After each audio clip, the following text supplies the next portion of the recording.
software technology in divergent perspectives. I decided to speak on this topic just because it has influenced how I changed my career. As ma'am said, I was an alumni of VEC.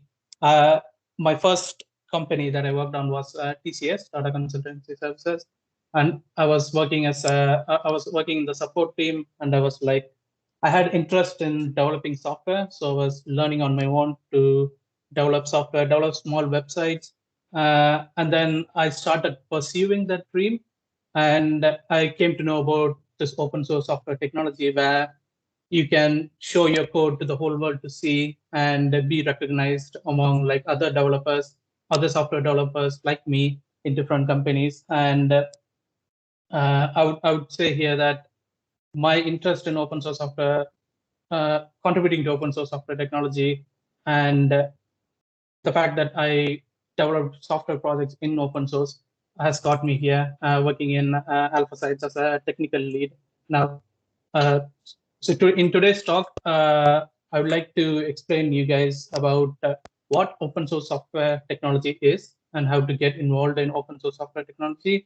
And if your open source software gets popular, is recognized, how to generate revenue from it as well. With that being said, I'll just jump into the presentation. To give you an introduction about what is open source software, it's a type of software in which source code is released under a license, in which the copyright holder grants users the right to use, study, change, and distribute the software to anyone for any purpose. That just means free software. And it's not only free software that you can just download, it's free software which you can modify, change according to your needs, and you can even sell it. And the software owner can't ask you anything because he has licensed it for the users to use, study, and change freely. Much of the software that powers the largest companies are now open to the public. Anyone can download it and use it as a building block for totally new projects. Even companies like Google, Facebook, Android, Mozilla, they all have open source projects. Some of the well-known open source projects that we use on a daily basis are Facebook's UI, where we use Facebook daily, right? So the code that was used to build that UI is open source and available to public. The library that was used to build the UI is open source and available to public. The smartphones that we use daily run on Android, right? Android is open source and it's available to public. You can take Android, download the code for Android, modify it according to your need, and install it on your phone and use your own UI. Call it, I don't know, call it something else, and you can use it on your own. US government started open sourcing 20% of its projects since 2016. So all of you, whenever there's a new project in US government, 20% of it would definitely be open source and would be available for developers to use. So here's an example of open source. So I used the word license in my previous slide. This is how a license looks like.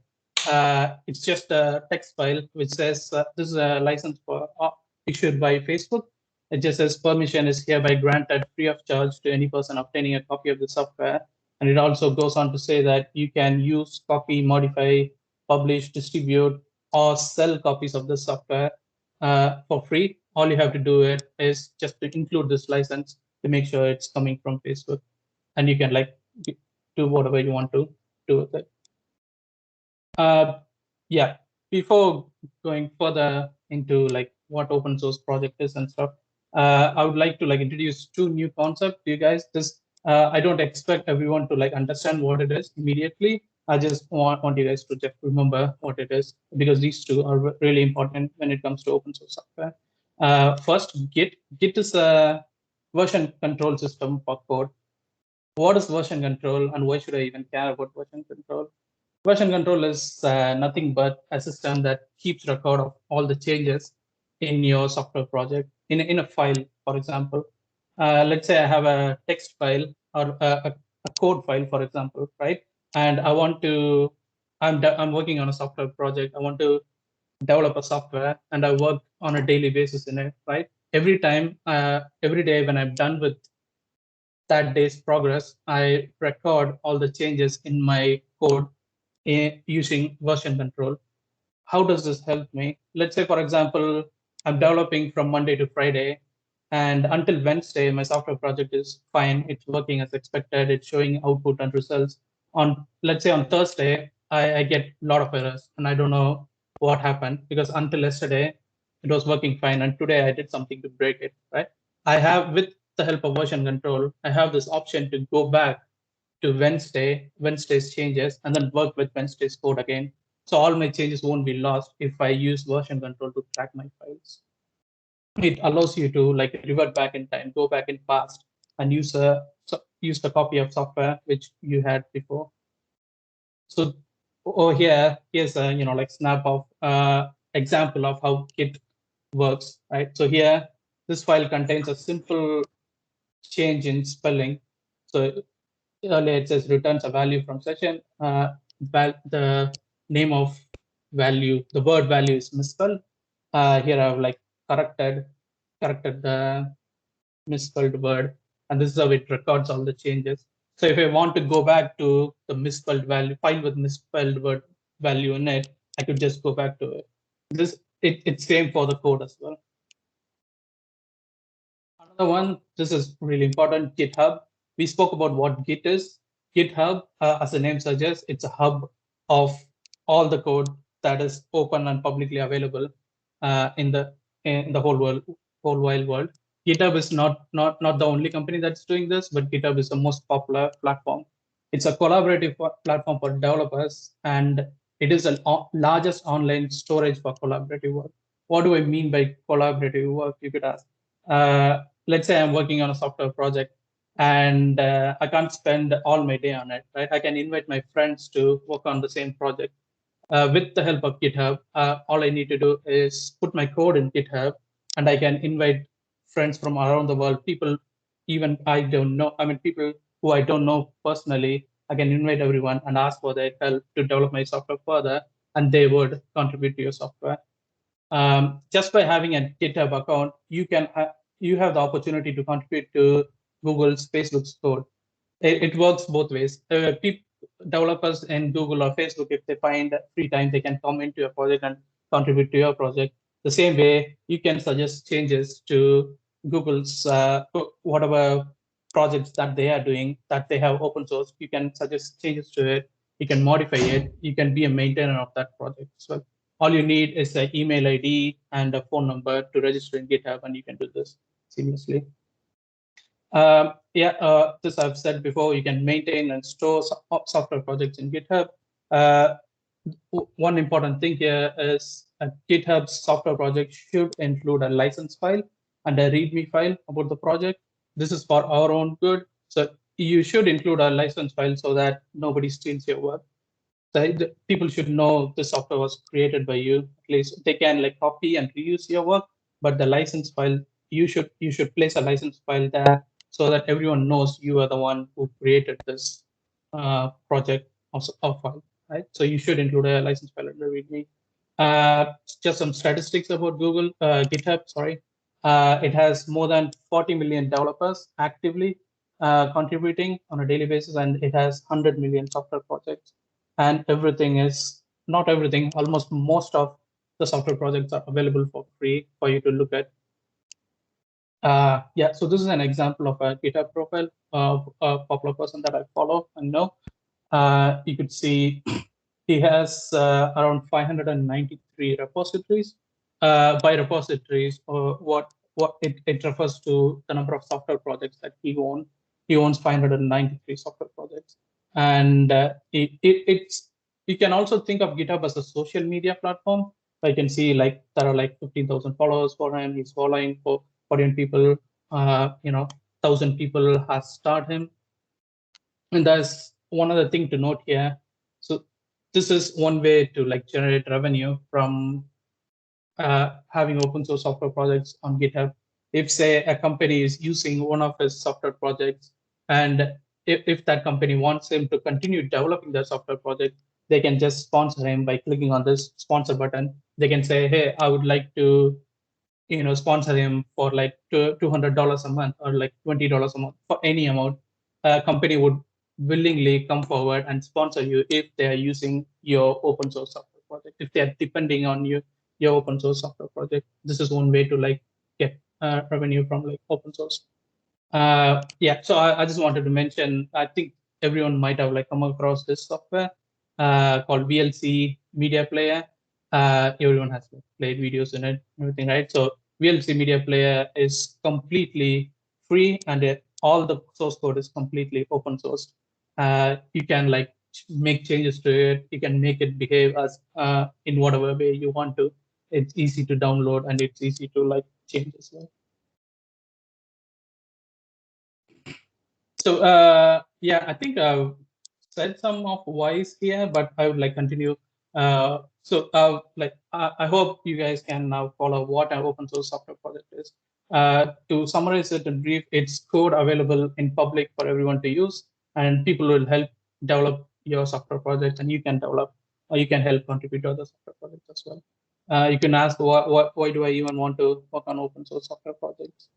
There are some microeconomic motivations, as in some financial motivations. So first of all, it's great advertising. Maintainers of successful open source software projects are often seen as industrial leaders.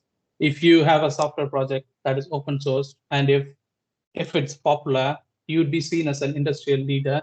People would come to you, ask for opinions. People would be wanting to hire you. Second, it's the best ever technical interview possible. There are chances where you could fail a technical interview during placement because of the stress or whatever. But if you have an open source software project, you can just mention it in your resume, and employers who can check out the projects that you have open source, and from those projects they can easily see how well you code, how well you work well with others, and how well you solve problems. So it's the best technical interview possible. Uh, uh, then, given enough eyeballs, all bugs are shallow. What it means by bugs here is, whenever a program breaks, whenever it errors out, we just say that there might be a bug in the code. That just means there's something in the code that is breaking the program, that's not causing the program to work properly. If you have a open source software project that has a bug in it, you don't need to worry about fixing it on your own. You can ask for people's help, and it would be there might be someone out there in the world who knows how to solve this problem. You can like easily ask them to fix it. You don't have to like focus on that and to fix that. Next thing, you can shift focus from low value work to high value work. So I've been talking about like creating open source software project. You can even ask me how would I even start, right? I just said there are like 40 million open source software projects. So there are already software projects for everything, anything and everything out there. Let's say I want to create something similar to Teams here, right? There's a open source. There should be an open source project for communicating between each other. That should be an existing project. All right, and all you want to do is to like include a new functionality. Let's say like I want to make multiple people present at the same time and see multiple presentation in a single call.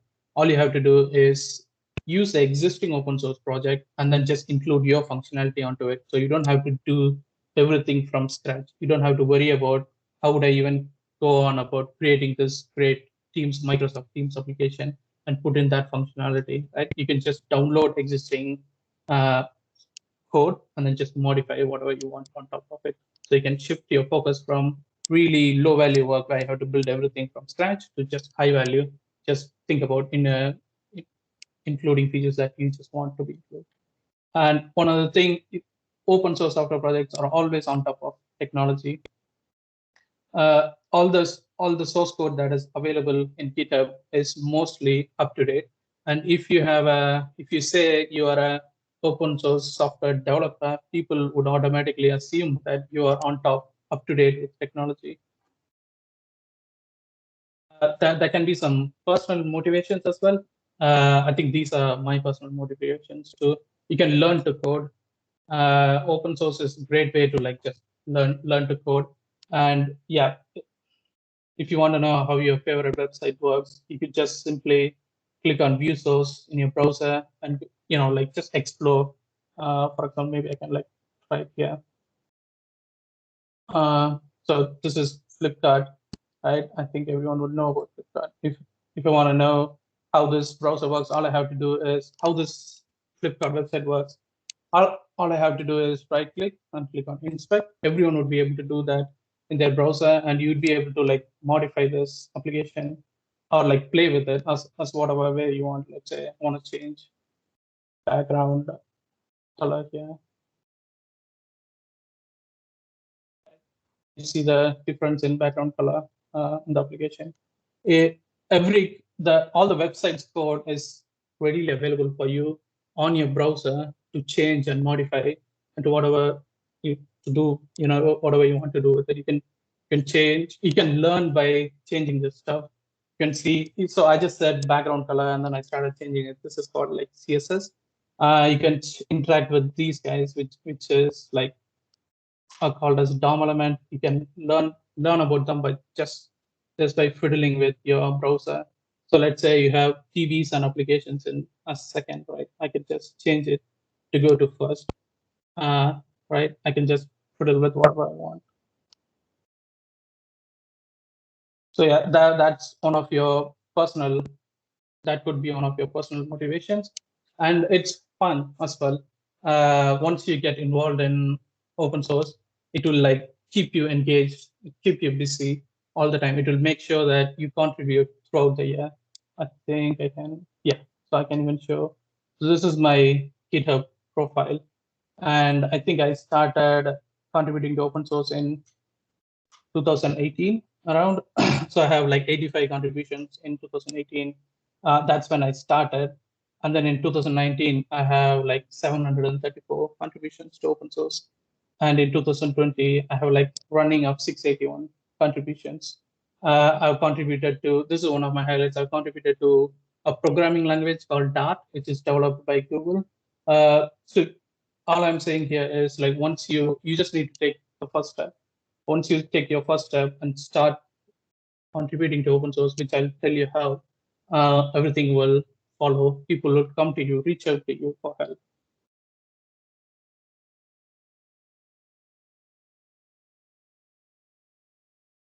How to work on an open source project. All right. So I'm saying there are like some economic motivations, and sorry, and I'm saying there are some personal motivations as well. But how do I reap the rewards of these motivations? Right. Best thing to do if you're a beginner is to like create your own software project. Create software that solves problems that you face in daily life. Uh, I think I recently created, I'll show you how, I recently created a to-do application just because I didn't like the to-do application that was available everywhere. So I created software for a problem that I wanted to solve in my personal life. So even if it doesn't become a great hit, I get to use it on a daily basis. So that's no time wasted. So that's how I think in terms of like creating open source project, I always look into try and solve problems which I face on a daily basis. You can, so that's what I've said here. You can create an application to maintain a simple to-do list to, you can even make your own social networking site if you have the patience to like fully build it. The more focused the project is, the more chances of it being a hit. Make sure it targets a particular problem and it just solves it. The more focused it is, the more easily people can just use your work in their projects, and more easily you get recognized and your project goes, like around the globe. So an open source project can simply be 10 lines of code that can solve a particular problem.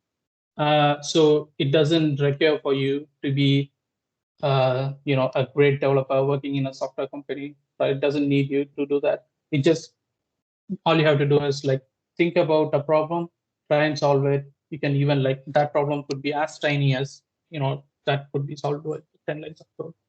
And finally, use programming languages that you are familiar with to solve, like to create an open source project. You can say, I don't know any programming languages. I'll tell you how to like overcome that as well. So this is how simple it is.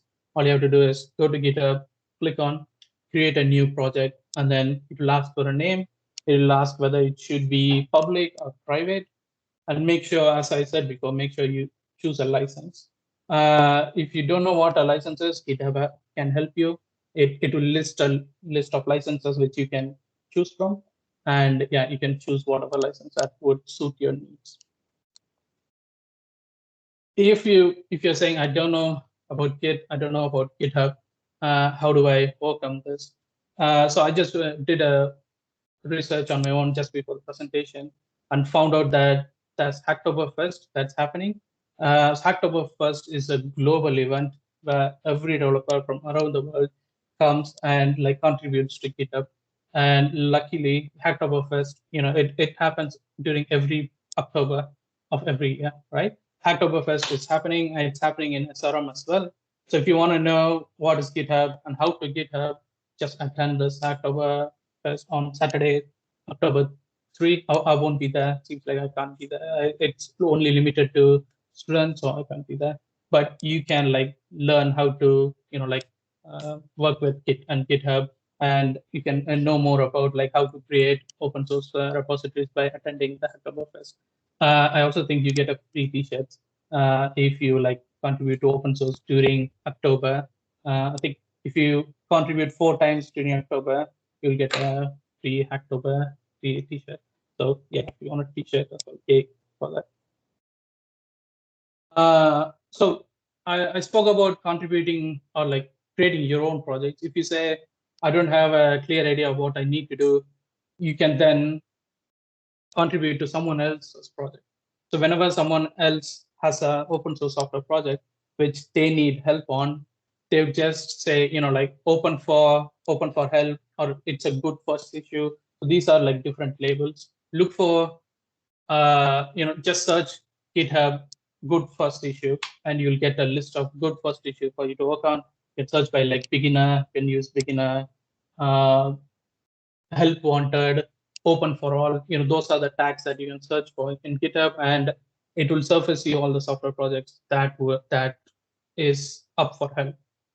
You can just go and familiarize yourself by like contributing to this existing software project. I think that's what they make you do in Hacktoberfest as well. So yeah, you can like learn about GitHub by contributing to existing OSS projects as well. Yeah, so I'll just talk about my recent OSS project. I started from scratch for this, so I wanted to learn a new programming paradigm, just called as like functional programming. It's about like how you solve software problems by just creating functions. I think during our bachelor's we learn about object-oriented programming in computer science, and this is like a different paradigm for functional programming. I wanted to learn about functional programming. All I did was like, okay, I want to learn about functional programming. I know that there can be like multiple languages in functional programming. So I just Googled what's the most popular language in functional programming. So I looked for the most popular thing just because that means more people are learning it. So that would be more online help for me if I'm stuck anywhere. So I chose the most popular programming language in functional programming. And next thing I did was to like look for some material online. I just Googled again. I just said, okay, I'm going to learn this language called Clojure. Is there any free open books for Clojure? And then it just listed me a list of books. I picked a book, and then next thing to do is you have a book, you know where to refer to. Next thing to do is just practice. So there's a site called Code Was where you can like practice. I think this can help you with respect to like aptitude tests if that's still happening. Aptitude tests as well. So it's like solving aptitude problems with the help of code. So you have to like practice a lot. That's what I do. Next thing I did was like found a buddy.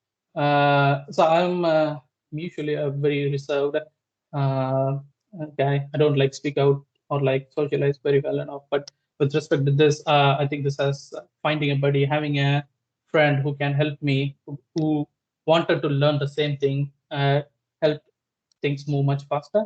So things move better if there's a partner, a buddy to support me in the journey. If you are a engineering student, you obviously have people around you, so it's much more easier for you than for me to find someone to like work on a similar problem. They can help me when I get stuck, and I understand things better when I discuss. And also, I lose interest when at times I just say, no, I can't do this anymore. I feel if I partner with someone, uh, that person can like encourage me if I lose interest as well. Um, so I found like-minded people in Discord and Slack. These are free softwares. These are like Facebook messengers basically, but just for, I think Discord is for gaming and the developers community. Developers community is quite small, but gaming community is quite large. In Discord, there are like communities for every programming language. So is in Slack as well. Just search for, let's say you want to learn Java, just search for Java community in Discord. And all these communities are very welcoming for beginners as well. They treat you really well. If you're a beginner, you don't have to feel insecure by like reaching out to people. They're just really good. Yeah, I said earlier about how a software project can be of like 10 lines of code. I think this project was like 40 lines of code, but still like that's it, just a single file. That was my software project that I created with this new language that I learned. All it does is just maintains a list of to-dos, right? And I felt a bit insecure about posting this on GitHub. I thought, what would people say? This seems like a really small project, and what would people think of me if I post this? I'm already a software developer who's well versed in different languages, but is it okay for me to like create a beginner level code in this language, right? But in reality, people don't notice until you have to make the effort of like publicize your learnings as well. So first few days, no one looked at my code, and I had to publicize my learnings by writing a blog post about it. I wrote a blog post about all my learnings. All I did in the blog post was mention what I was talking about regarding my recent open source project. I just said I wanted to learn a new language, so these are the things that I did, and this is what the program does. That's what I did, and I posted it on a blog called dev.to. It's a popular blog just for developers. And I posted on Twitter. We often use Twitter to like fight about actors and other stuff. Yeah, Twitter is a great medium to like uh, get recognized as well. So I posted a link of my blog on Twitter, and I think like 100 people saw it, but that was bigger to me. It invited more people onto my blog, and also like posted it on Reddit. The Reddit is another discussion channel where you can like post about stuff, and people would like upvote if it's good, downvote if it's bad. Okay. Yeah.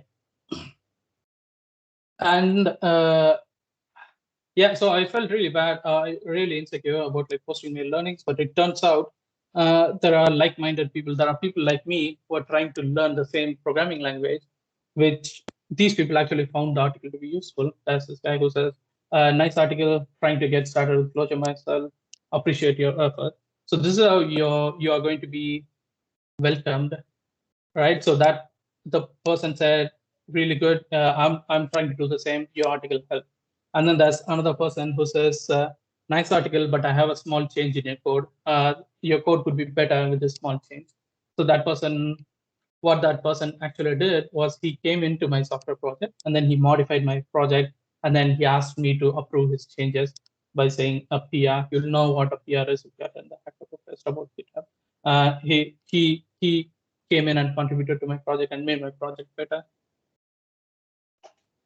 Yeah, so that's how you create a software project, which is open source, and you just put it on GitHub, publicize all your learnings, and you'll get recognized, right? I'll move to my final section with that. This is about like how you generate revenue on your open source software project. There are some prerequisites. These are like very important though. So it needs broad adoption. So you have a project, and if you want to generate revenue from it, it needs to be used among like thousands of people at least. And it's easy to get there once people find it really useful. It would get immediate adoption in tech community. That's how it is. That's how tech community stays on top with like in latest technology. People love things that are new and trending. So if they see your project trending, they would immediately use it. So it needs broad adoption and it needs credibility. So what do I mean by primary credibility? It just means that people should come to you, the software project creator, to ask for help. So if you own the, like, yeah, if you respond to like help queries as well, you would be found dependable. People would be trusting you. So people would be sponsoring you. People would be giving you revenue to like maintain that project. So you have to like generate this credibility. So if you create some project that's unmaintained by the owner, but if it's unmaintained by the owner, it would be maintained by the community, the people who are using it. So in that case, so there's no use for you here. So they themselves are capable of like maintaining your project. So you you can't generate revenue from those projects. Cool. So this is first model called as support.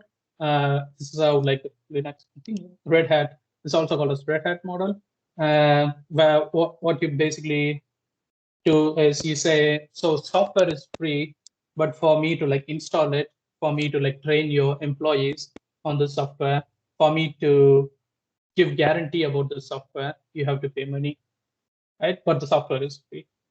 So this model is a bit inefficient because people, when they get free software, they just say, okay, if your software is stable, so if your software is stable, that's how you get adoption, right? That's how a lot of people would use it.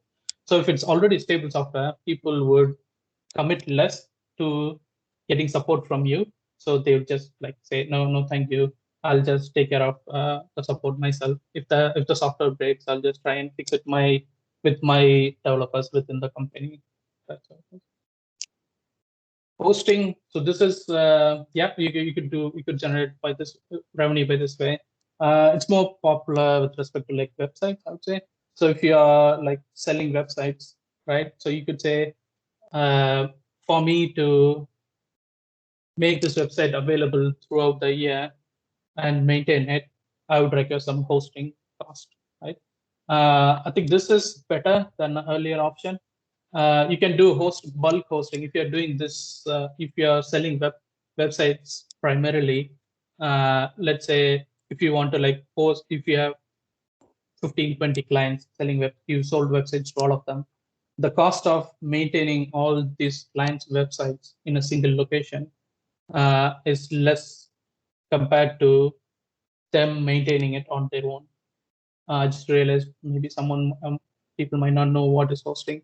Hosting is running the software in a computer or a server, which just doesn't switch off. So it would be running all the time so that people from around the world would be able to like access it. So this is primarily for websites. It would be hosted in a server, which won't go down at all. If the server goes down, your website won't be visible to everyone. So you can like charge for that.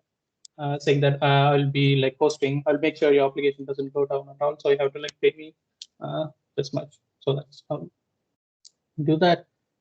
Then there's restrictive licensing. You can say, so software is free, but if you want to get pro features of the software or like advanced features of the software, you have to pay money. So yeah, you can do that. But if you do that, if people come to know that you will be charging money down the stream, people won't like adopt your software. So that's a drawback for the restricted licensing. Then there's advertisement partnership. I think this is what most people do. So Mozilla, for example, earns its revenue from partnership. You guys know Firefox browser, I think. So Firefox browser teamed up a deal with Yahoo to make sure all your searches go in Yahoo first, and they struck a deal of like 3.5 million for that. So yeah, that's advertising. You can do advertising. You can earn money by putting ads in your software, so that whenever people are using the software, people see this ad, and the ad company will pay you. Yeah, that's basically it. Uh, so yeah, this is how you like contribute to open source software and basically try and generate revenue from it. With that in mind, I would like to close for questions. If you guys have any questions. If any part of it wasn't clear, just feel free to like shout out now so that I can explain.